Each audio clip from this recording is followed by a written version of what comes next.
بسم اللہ الرحمن الرحیم۔ السلام علیکم۔ جب تمہاری مشکلات حد سے زیادہ بڑھنے لگے تو سمجھ لو کہ اللہ تمہیں بلند مقام دینے والا ہے۔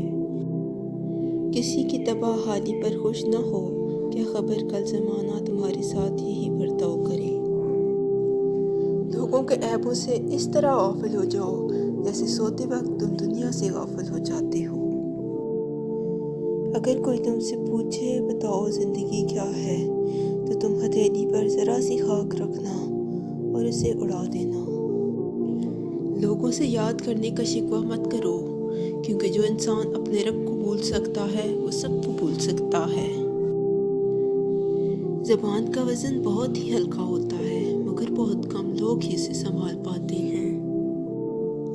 انسان کے جسم کا سب سے خوبصورت حصہ دل ہے، اگر یہ صاف نہ ہو تو چمکتا چہرہ کسی کام کا نہیں۔ رزق کے پیچھے اپنا ایمان خراب مت کرو، کیونکہ رزق انسان کو ایسے تلاش کرتا ہے جیسے مرنے والے کو موت۔ حضرت علی مجلس میں بیٹھے یہ فرما رہے تھے کہ تقدیر اور نصیب میں بہت بڑا فرق ہے۔ کچھ چیزیں نصیب میں ہوتی ہیں اور کچھ تقدیر میں۔ تو کسی نے پوچھا کہ یا علی، ہمیں کیسے معلوم ہوگا کہ تقدیر اور نصیب میں کیا فرق ہوتا ہے؟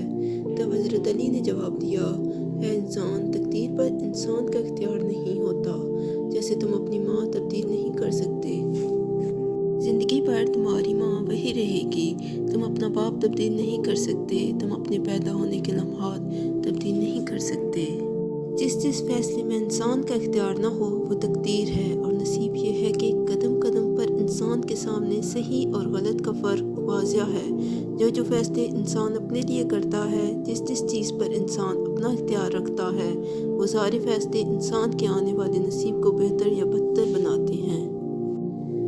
اس شخص نے پوچھا، یا علی، مثلاً حضرت علی نے فرمایا، جیسا کہ والدین اپنی اولاد کو پڑھانا چاہتے ہیں، لیکن اولاد اپنے علم پر توجہ دینے کے بجائے اپنی خواہشات کے پیچھے بھاگتے رہے، تو یہ اس کا فیصلہ ہے، قدرت کا نہیں۔ اس غلط فیصلے کے انجام کو نصیب کہتے ہیں۔ اور جیسے انسان اپنی خواہشات پوری کرنے کے لیے غلط طریقے سے دولت کماتا ہے، اس غلط طریقے کے انجام کو نصیب کہتے ہیں۔ اے شخص، یاد رکھنا، اللہ تعالیٰ کبھی کسی کا برا نہیں چاہتا۔ جبکہ انسان کے غلط فیصلے انسان کا برا کرتے ہیں۔ تو اس نے پوچھا، یا علی، اگر کوئی صحیح فیصلے کرتا رہے پھر بھی اس کی زندگی تکلیفوں سے بھر جائے تو پھر بس جب بات یہاں تک پہنچی تو حضرت علی مسکرانے لگے اور فرمایا، اے شخص، یاد رکھنا، اللہ تعالیٰ جس شخص کو زیادہ دینا چاہتا ہے اور نوازنا چاہتا ہے تو پہلے سے اس منزل کے قابل بناتا ہے، اور قابل بنانے کے لیے اسے سیکھنا درکار ہے۔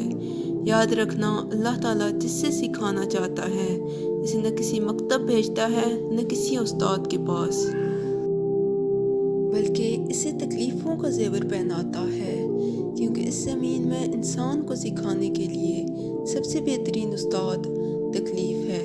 اللہ اس کی تقدیر میں تکلیفیں اس لیے لکھتا ہے تاکہ وہ تکلیفیں دیکھ دیکھ کر اس منزل کے قابل ہو جائے جو منزل اللہ نے اس کے لیے رکھ